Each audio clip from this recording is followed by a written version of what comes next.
A locked door provides a fragile kind of peace. It can't erase the history you have with someone, or the intimate details they know about your life.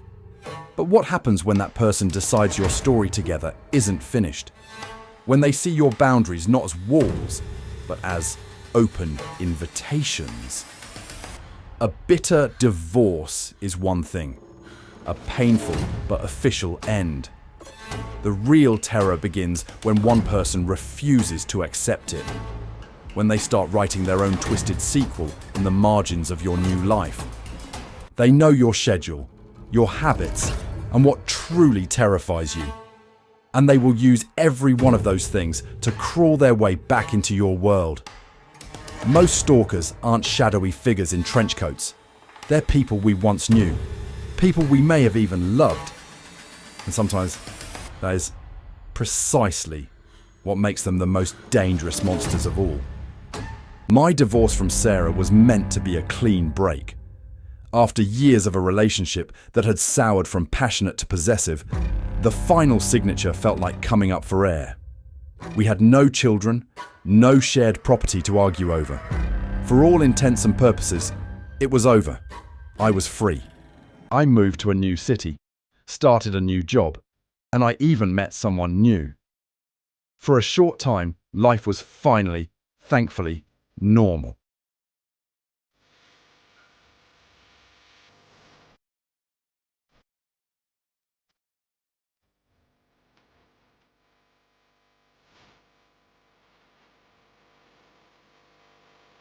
The first sign that Sarah hadn't let go was small, almost sentimental if you didn't know our history. A postcard arrived at my new apartment. The front was a picture of the beach where we'd honeymooned. On the back, in her familiar loopy cursive, were just 3 words. Remember this. I showed my new girlfriend Chloe, and we laughed it off as strange post-divorce melodrama. I threw it in the trash and put it out of my mind. But a week later, another one arrived. This time, it was the first restaurant we ever ate at. The message was longer. I went back. It didn't taste the same without you. I miss you. A cold feeling began to settle in my stomach. How had she found my new address? I had been meticulous, telling none of our mutual friends where I was going, just to avoid this exact scenario. I assumed she'd hired someone or found me through public records. It was unsettling, but I told myself she was just lonely. She would get bored. She would stop. The letters started to mention details about my new life. Details she had no way of knowing. One letter read, "I saw you bought that blue hoodie.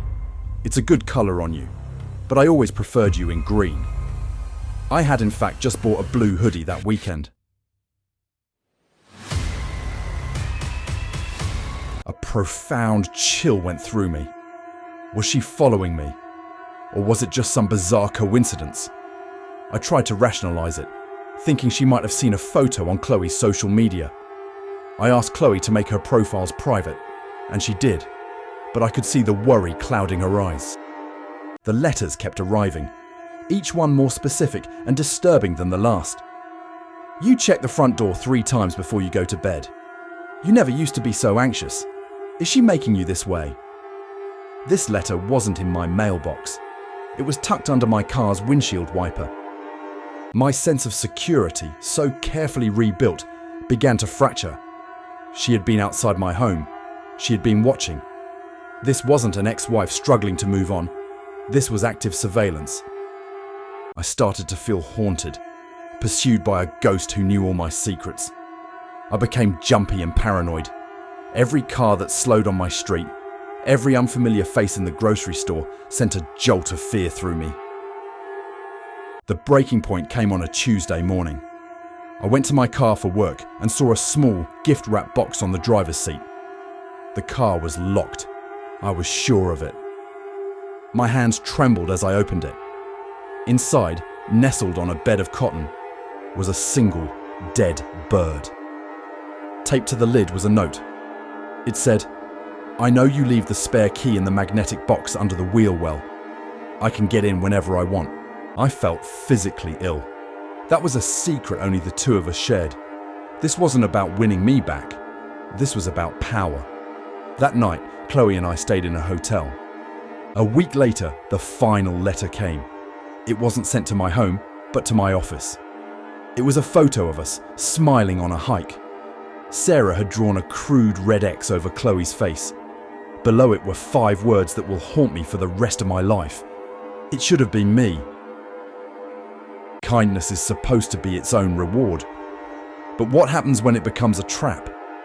For one woman, a simple act of charity toward an elderly man in her community was the beginning of a year-long nightmare.